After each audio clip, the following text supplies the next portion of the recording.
এটা তো শিক্ষা না।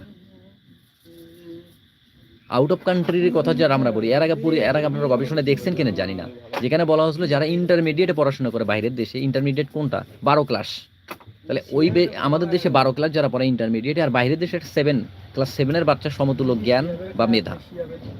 মানে বোঝেন এই ব্যাপারটা? বাইরের দেশে একটা ক্লাস 7 ছাত্র যতটুকু বোঝে, আমাদের দেশের একটা ইন্টারমিডিয়েট পাস করা ছেলে অতটুকু বোঝে। 5 বছরের পার্থক্য, চিন্তা করছেন একবার? তাহলে এই গ্যাপ কিভাবে দূর হবে? তাহলে তারা কত অ্যাডভান্স চিন্তা করে। আমরা যেটা ক্লাস 5 পরে যে বাচ্চাটা আমাদের বাস্তবেও দেখা যায়, প্রাইমারি স্কুলের বাচ্চাকে আপনি ধরেন, তারা ঠিক মতো কথা বলাটাই শেখে নাই। এই কথা বলাটা কে শেখাবে? স্কুলে শেখাবে। স্কুলে স্বপ্ন দেখানোর জায়গা।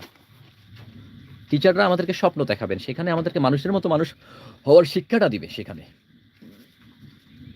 বললাম তো যে ওই শিক্ষা ওটাই, যেটা আমি বড় হয়ে ডাক্তার, ইঞ্জিনিয়ার